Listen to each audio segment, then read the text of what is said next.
Today, of course, if you were going to do a film about Mona Lisa, you'd probably have to sort of commercialize it and glamorize it up a bit. So Raquel Welch has been cast. That's our times.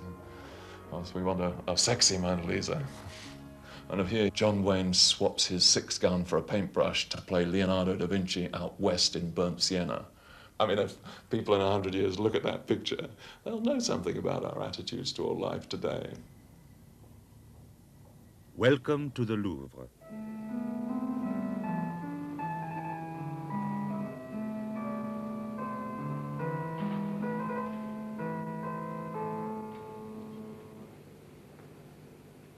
La Joconde, or Mona Lisa, by Leonardo da Vinci.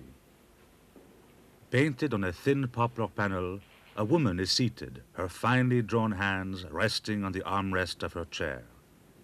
A black veil covers her hair. She wears no jewelry. Her strict dress has finely woven golden lacework embroidered around the low-cut neck. Her face stands out against the landscape. Within the lower part, a bridge spanning a stream, and above, an extraordinary perspective of rocks and sheets of water rising towards the sky and disappearing into the mist and light. The simple genius of the composition, the perfection of the drawing, the finesse of the suffused light, the so subtle alliance of the face and of the scenery, placed La Joconde at the very top of the list of masterpieces of Western art.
The portrait is one of the most perfectly composed portrait that has never been equaled throughout the ages. It had stood there as an epitome of fine art. Time and space doesn't matter in art. It wouldn't matter to me anything at all if it took me a lifetime to create a painting like this. They just fly till they died. Are you real? Are you Mona Lisa? Come on, this is more like the tune. Come on, let's all join in, let's all sing. Just a cold and lonely, lovely work of art. There's no doubt that if you get something widely reproduced, you do change the status of the object. And people have reactions which are really not to the painting, but to its very familiarity. I was very surprised when I saw this cover, which wasn't my choice, and I've been very interested in the different ways people read it. Some people see it as Mona Lisa on the one hand, high art, and the green lady, low art, and that there was a simple contrast between high and low. But then a lot of people read it in a different way, and saying by the time you've had the Mona Lisa reproduced in millions of copies in every form, it's really come into the same world as the other. And whether it is thought to be a masterpiece or not, by comparison with the other, has almost ceased to operate, that reproduction has taken over. And that in any case, you can't any longer take for granted in our kind of world any particular status of art, even with the most famous art object of them all.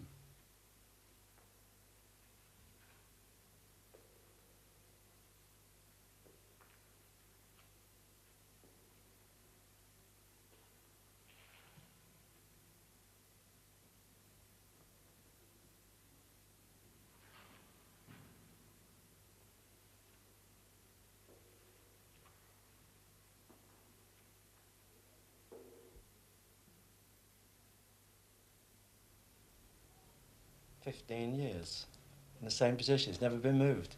Except, obviously, when we have a decorator, and I would never have it moved. I'm in love with that painting, not with a woman, but actually with that painting. I adore it. I love it. I think it's absolutely marvellous. I don't know whatever word. Beautiful. It's just my painting. At least when I've got it in here, it's my painting. Leonardo da Vinci did it, but it's my painting here. The hands, they're soft, they feel very soft, supple. You know, it's the type of hand that could get hold of you like that. As if I want to touch it and clutch that hand and hold it and feel it, you know. It really, I have a great feeling for it, a great love for that painting. Does it bother you that that's just a copy? Yes, I love the original, but I think France wouldn't sell it to me, you know. I've saved up about 100 francs upstairs, but I can make an offer nevertheless. But, well, let's face it, the average person, unless you're a millionaire, you can't. So, okay, go out and buy a good reproduction. If you love that painting, have it in your house, one way or another. And that's all I've done. What are all these pictures here? What are they? Well, they look like original oil paintings, but in fact they are Wahler Masters, which is a highly sophisticated system of reproducing original oil paintings. So you really get a feeling that you're looking at a top quality original oil painting. And there are many ways of doing that. I mean, it's in the quality of the print. The print then is put onto the original medium. If it were wood, it's back onto wood. If it were canvas, it's on canvas. They're usually framed as if they were originals. And then the impasto thickness of the paint is added. The Americans particularly like to, they like to feel that when they're buying a Wahler Master, they're buying a lot of impasto with it. And they say, can you please just pile on the impasto? We'll buy it by the cubic centimetre. What are you working on at the moment? I'm working on a Wahler Master of the classic Mona Lisa. This one is for Armand Hammer, who bought the Da Vinci manuscript for $2.5 million, I believe, wasn't it? Are you really saying that a Wahler Master can be as good as an original? Well, often it's better than an original because, you see, when the archival transparency is taken, if we photograph it ourselves or if it's photographed by the museum people, it's beautifully lit. And then from that beautifully lit original painting, I make my Wahler Master. Compared with a dingily displayed painting in the corner of a museum, probably covered by thick, smoky glass, yes, it can look a lot more informative than the original. Can you show us, explain a few details? Well, for example, you can see the detail of the little bridge in the background. You can see all the delicate gradation of that background. You can see the details of the garment through here. You can see part of the veil quite clearly. Frank drawing that on the pavement, or anybody, it's really good. Or anybody. I wouldn't paint a face on the pavement. I would paint things, birds and things. I think it's great. I would never paint Mona Lisa on a pavement. Why? Too good to be on a pavement. Well, if he can paint one, then he can paint one. The Mona Lisa should only be copied on the pavement, not anywhere else. But if anybody copies the Mona Lisa of a photograph onto canvas, in oil or otherwise, I would cut his hands off. Because he's got no right to do it. No right to do it. I'll tell you what, No Frank. right to do I'm going to take that slab I home with me tonight. do regard Leonardo as one of the greatest masters. So if I do copy his painting, may I be forgiven.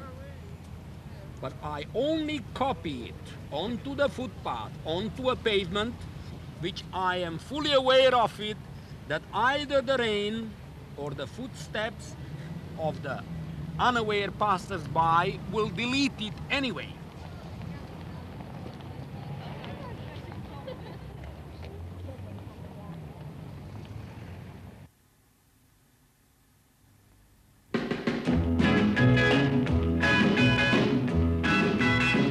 Well, Mona Lisa, man has named you. You're so like a lady with a mystic smile. Is it only 'cause you're lonely they have named you? For that Mona Lisa strain is in your smile. Well, is it your smile to tempt a lover, Mona Lisa? Or is this your way to hide a broken heart?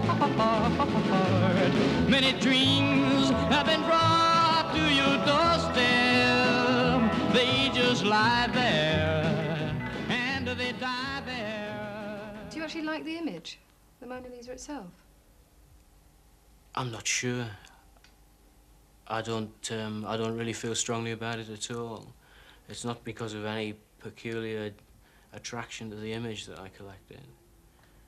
In fact, I mean, the interesting thing about the Mona Lisa is that it's so instantly recognizable that it's practically invisible.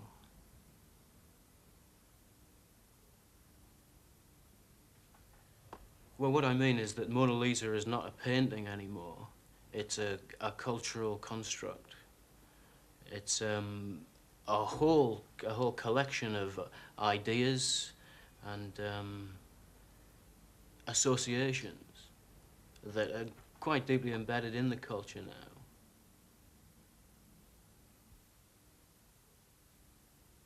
I think there's something the matter with time. Didn't you feel anything? Just a twinge. I didn't like it. Yes. Well, what do you make of that, then? Well, at least on Gallifrey we can capture a good likeness. Computers can draw. What? Computer pictures? You sit in Paris and talk of computer pictures? Listen, I'll take you somewhere and show you some real paintings painted by real people. There we are, the Louvre, one of the greatest art galleries in the whole galaxy. Nonsense. What about the Academia Stellaris on Sirius 5? No. Or the Solarium Panacritec and Stricium? Oh, no. Or the Praxiotel collection? No. This is the gallery. The only gallery in the known universe which has a picture like the Mona Lisa. The history of La Joconde is shrouded in mystery. 16th century copies show the painting to be incomplete. Expert. Mona Lisa between 1500 and 1504. La Joconde everything. In 1800, La Joconde moved to the bedroom of Napoleon Bonaparte. How can you come to France and not see the Mona Lisa? It's like, you know... Because it's a real thing. You know, it was done by Da Vinci. Usually when you go and see a painting and you've seen the reproduction a lot, you actually see the real thing and you think, wow, it's really different. You can see the texture, you can see the paint. You go and see that, it's behind 3 sheets of glass and it's just no different. I mean, it just could be any reproduction, it could be anything, you know. I was asking her what the big deal was. I've never seen it before, and I was wondering why it was so famous. What's the answer? I don't know. I don't know. So I'm far from our country in Indonesia. We, creators of the Louvre, have the task of keeping the picture for the future and to protect it as much as possible. It is a key picture of art history. It is also a document of the greatness of a civilization that we have slightly forgotten now. Well, I think one of the strangest things about the Mona Lisa is that it has this reputation for being somehow the summit of Renaissance painting, whereas in fact it arguably has almost nothing to do with 15th century Italian painting.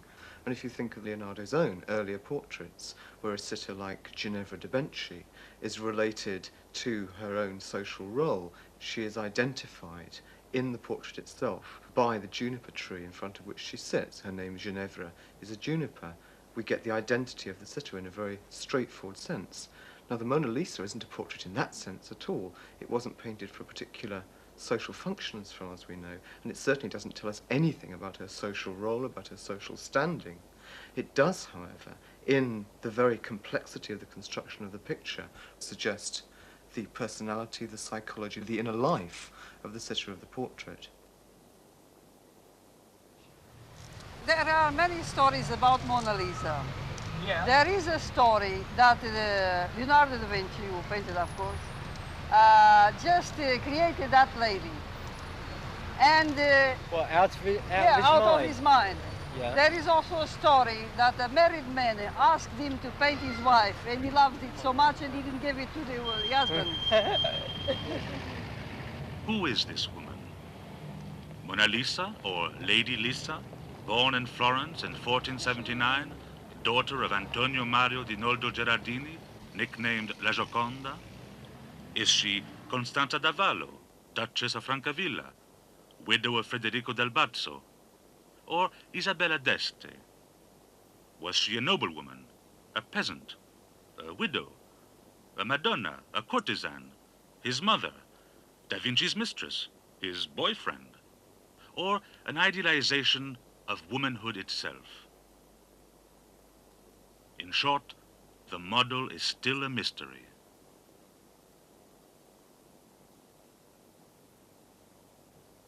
Formally, in its very composition, it's a very radical picture.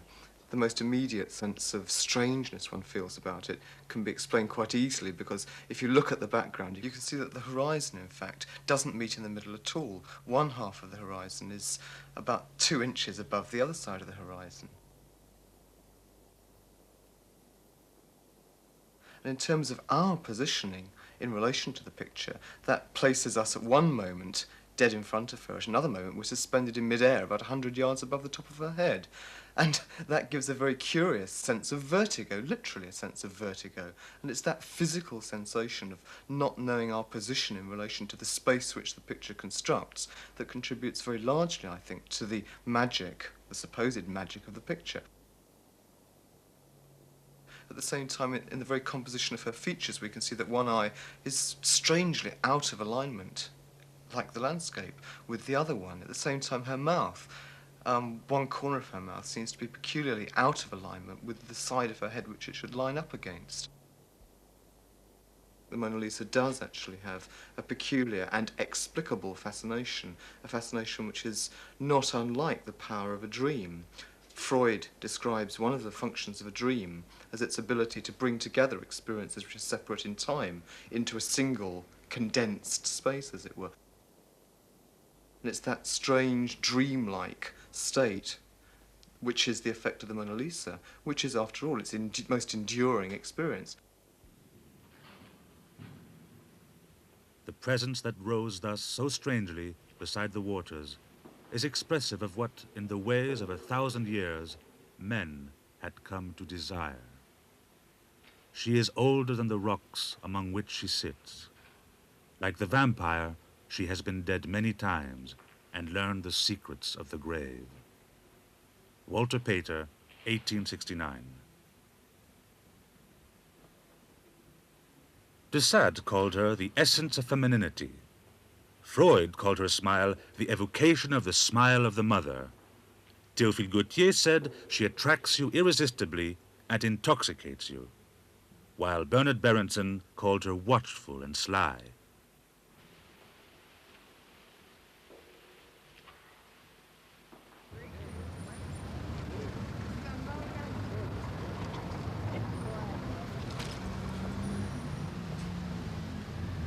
The overall composition of the painting would definitely have a spiritual effect upon certain beholders. It is so perfectly and harmoniously composed. The very calm expression would connote a person who must have been religiously brought up and perhaps even connected with some religious order.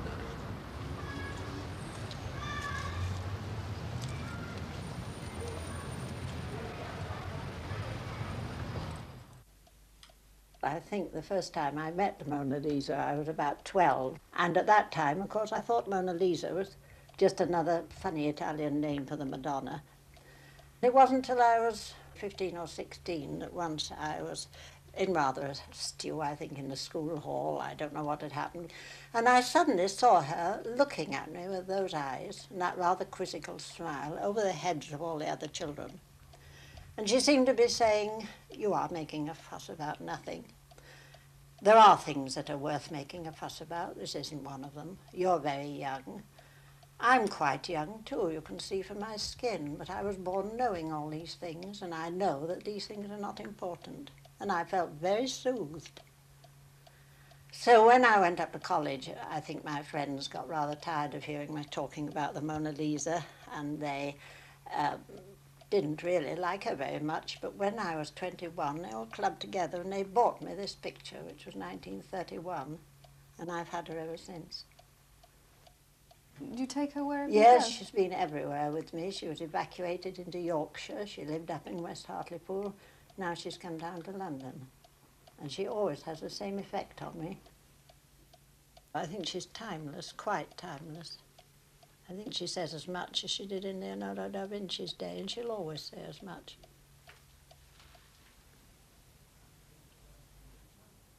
It makes me think, you know, there's other things to worry about other than business tomorrow. Are you healthy? You know, relax, calm down, take it easy. You know, there's other things in life. And it does. Half an hour looking at that picture, and then I get up like a new man. Like a new man. It rejuvenates me, more or less. How do you feel? Does it do the same for you? No, I don't think I really appreciated it until now, actually. You've had to have it all Listening there. to you, because you've never even explained it to me Well, because fully. it's another woman, And of course, possibly. I'm looking at it now, and I can really appreciate it much more. My interest in the Mona Lisa is really based upon the fact that I consider it to be the object and the subject of the greatest hype in art history.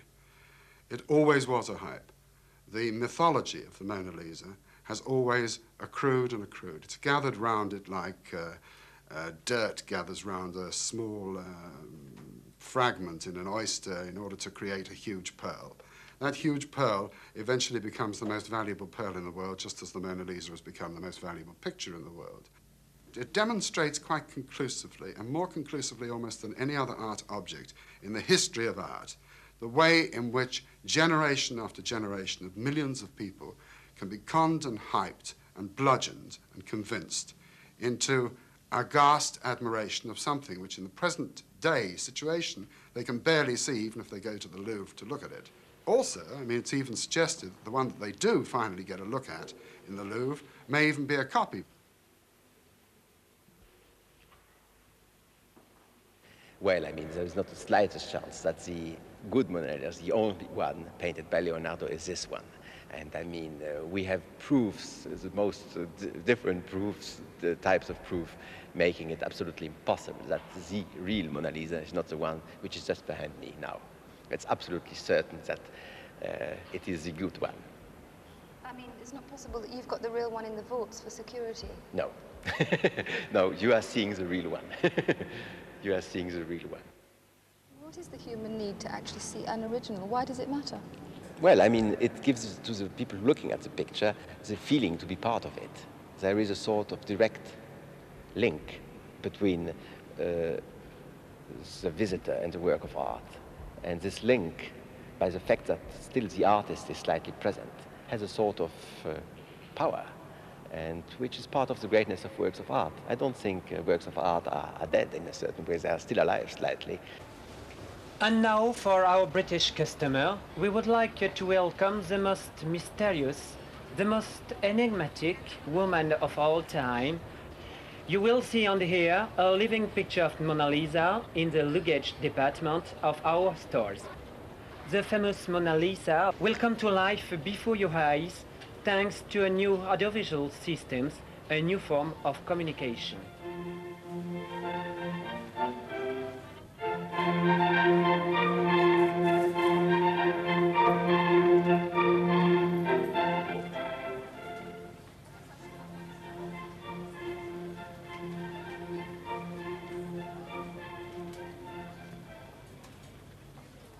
Tout Jésus.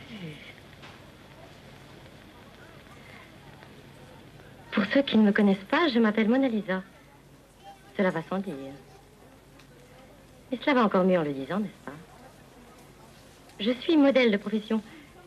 Jusqu'à maintenant, j'ai surtout travaillé pour les peintres. Mais je suis tout à fait décidée à travailler aussi pour les photographes. Il faut vivre avec son temps. Oh, j'ai bien vécu quelques aventures. J'ai même un peu connu la gloire. On m'a imité, on m'a kidnappé, on m'a rançonné, on m'a même une fois dessiné des moustaches. Je devine qu'il y en a parmi vous qui me jugent bien légère. Mais je l'ai eu, mon content de sérieux, plus qu'aucune autre. On ne peut pas me reprocher de vouloir me sentir vraiment contemporaine, vraiment dans le... Her fame spread. By 1900, she had come to symbolize art, culture, and civilization. She had become an icon. Certain artists who objected to museums and their values of art made their protest through violent and shocking attacks on the image of Mona Lisa herself. In 1914, the Russian artist Malevich crossed out Mona Lisa in his painting Composition with Mona Lisa in an attempt to negate her influence.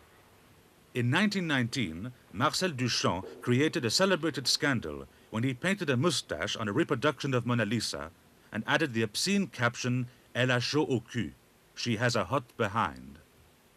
She had now become a symbol of the modernist revolt against the very values of art she had come to embody.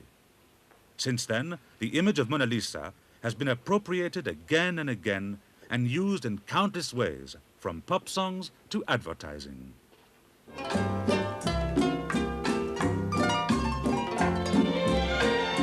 En belleza es semejante a Mona Lisa, mas tal vez tendrías ardiente el corazón y quizás un querer te ha rendido.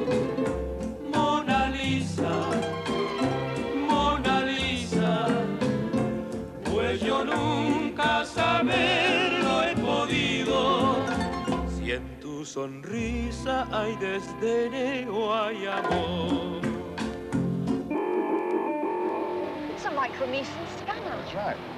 So was using it to get a complete report on all the alarm systems around the Mona Lisa. So you're just trying to steal it? It is a very pretty painting. It's a very sophisticated device for 11.5 civilization. That? That's never the product of Earth's civilization. What, do you mean an alien's trying to steal the Mona Lisa? It is a very pretty painting. Well, I mean, I will not tell you everything about the protection of the picture because by the fact that we are protecting it, that means we are not saying how it is protected. It's very seriously protected. The glass is bulletproof because we had people who tried to throw things on the picture. There's a lot of systems, of security systems, which make it more or less impossible to touch to the picture and to do anything to it. I mean, is it vulnerable at all now? No. It's gone. The system around it should be absolutely impregnable. It can't be turned off.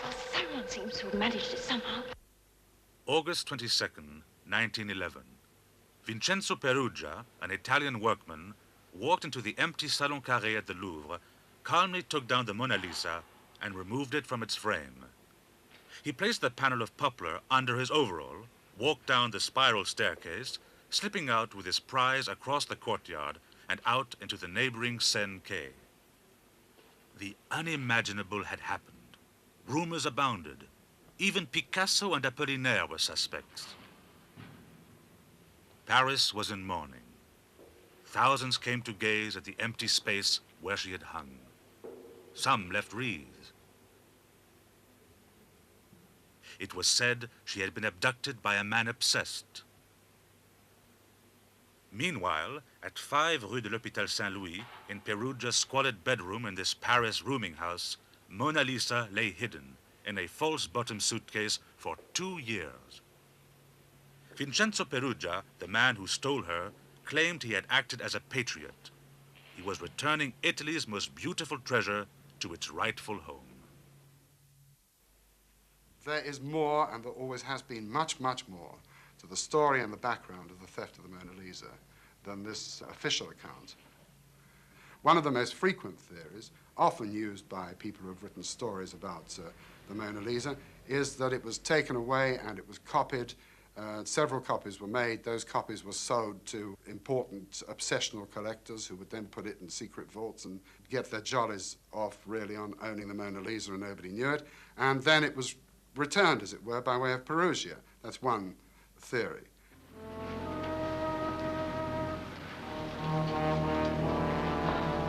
Mona Lisa. Must be a fake.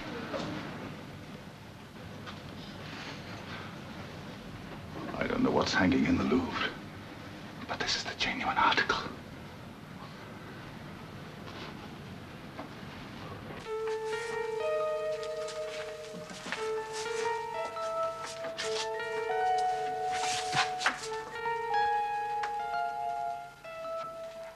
What happens is the little bits of dirt that are stuck into the varnish are picked up by the critical hard photographic lighting, and they are exaggerated in the process. And if we don't get rid of them, we're never going to see the picture. Once they're eliminated, it's extraordinary how the gradation of the whole picture seems to come together. It's important to get the Vala master looking just like the original. Every time it's reproduced, it's stolen again, isn't it? What do you mean? Well, it's not the original, and so a reproduction must be a kind of stealing, I imagine.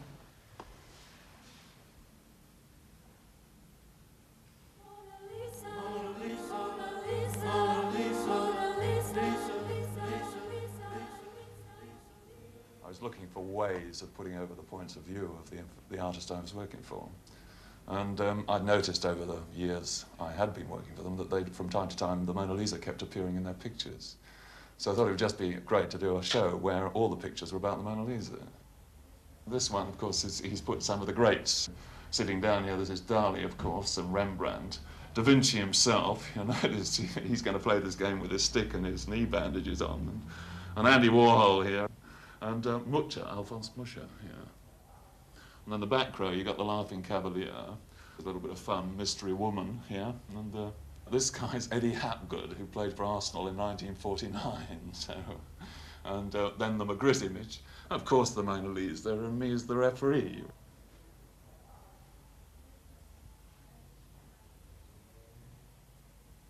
This is Kiss Me Lisa.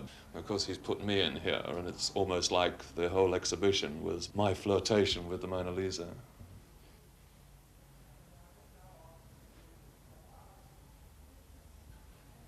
This one is called A Chip Off the Old Block, again on the subject of sexuality. Of course, it makes the suggestion that Mona Lisa had a daughter and the type that she might have been. So we had a model, of which there's a lot of rumours about, and I like art about gossip, you know, the gossips about people. And so this, you know, she was a great model.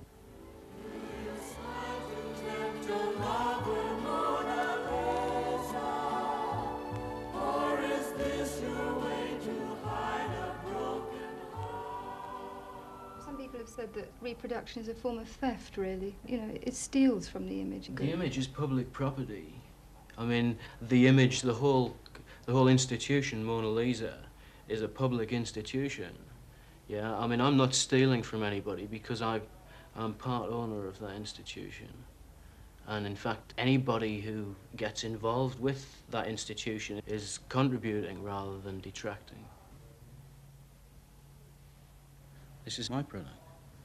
It's work that an artist is offering to the world as art. That's enough. I mean, you can judge it as good or bad art after that, but I don't think you can deny it the category of art. I mean, this is all ultimately from one source, in theory, i.e. the one painting in the Louvre, the Mona Lisa.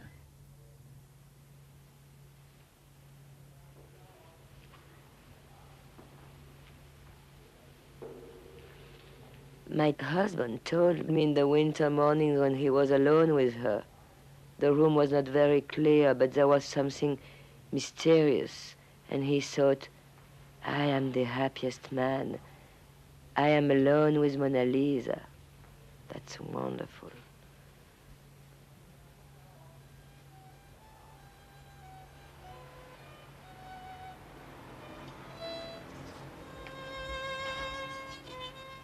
My husband was the guard of Mona Lisa. 1970 till 1978.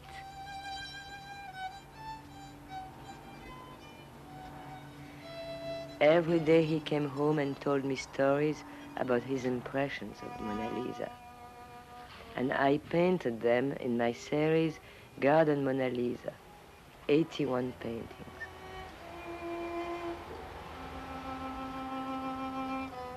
For 10 years I painted our life with Mona Lisa, thoughts and impressions.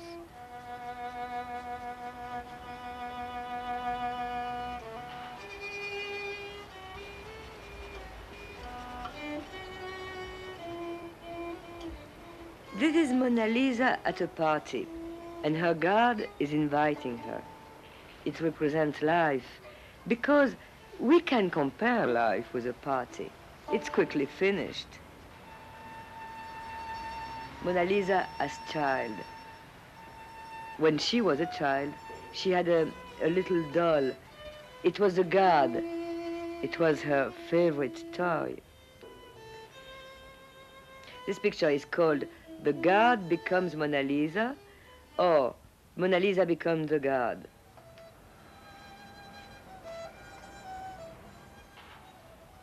On the left, my husband in the landscape of Mona Lisa. On the right, that's a half-person Mona Lisa and a half-person myself. I was sometimes a little bit jealous of the Mona Lisa. Mona Lisa is every time young and beautiful, and for that reason, on the picture, she's growing older and older, like me. This is the story of the guard who takes the Mona Lisa out of her old frame and into our modern life. Takes her and he loves her.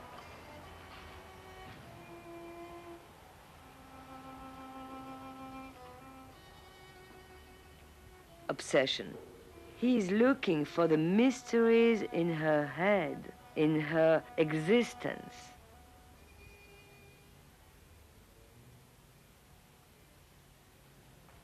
My last painting was a Mona Lisa. Now my husband is at home, and here is a tunnel. And the tunnel is going bigger and bigger, and we are going far from her. We feel naked because she's not anymore with us. And it's the end of a love story. It was the happiest time for us.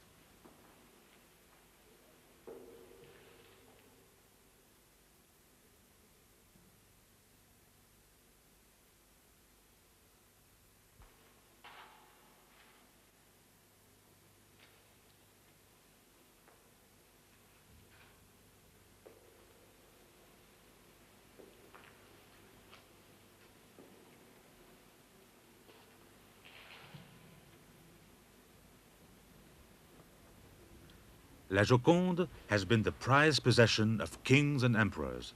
She has given rise to an unparalleled amount of mythology and controversy.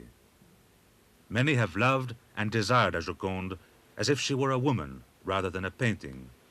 Many have spent lifetimes devoted to copying her, trying to unravel the mysteries of her inner life. But the mysteries remain. Try as we might to plumb the secret depths of that smile, to catch the meaning of that ambiguous gaze, La Joconde remains today the enigma she has always been since her creation by Da Vinci in the 16th century. So here she is. Varlamaster, genuine Varlamaster of the Mona Lisa, painted on... I put it back on wood, of course, because Leonardo painted it on a panel, and the Varlamaster laid one there to show it's a genuine Varlamaster, although not a Leonardo da Vinci.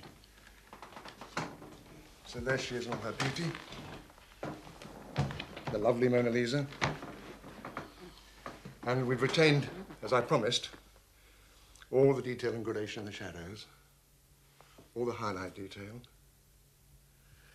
all the detail right through this fantastic background, little bridge, this aerial perspective that goes right the way through into the distance. The crack is there, of course, as in the original, quite three-dimensional, you can feel it. And my whole aim was to try to set a standard by which future reproductions will be judged. And I think I've done it with this one. It's all I want from her. Anyway, let's put her on the wall and see what she looks like. There she goes.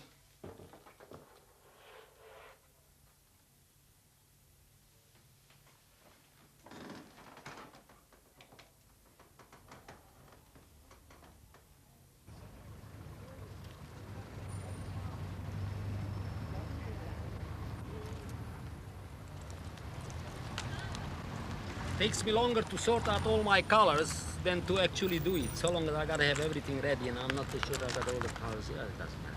Just will do. Well, don't forget, Leonardo was the greatest master in the world, and he took quite a bit of time to do it, you know. So if it takes me just a little bit longer than usual, so please don't chastise me for it, all right?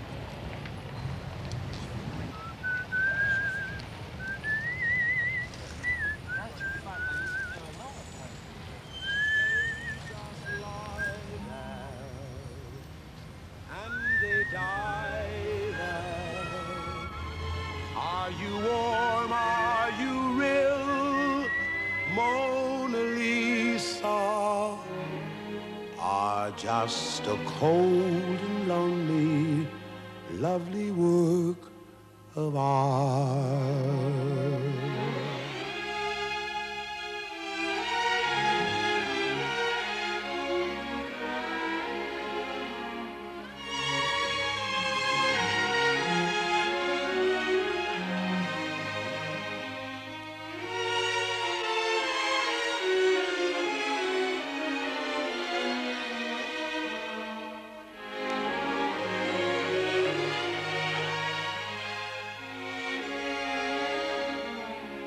Do you smile to tempt the lover, Mona Lisa? Or is this your way to hide a broken heart? Many dreams have been brought to your doorstep. They just lie there and they die there. Listen to a mix of drama, poetry and sounds of the inner city. Have you heard George's podcast? It's award-winning and it's on BBC Sounds now. Just a cold and lonely, lovely work of art. Mona Lisa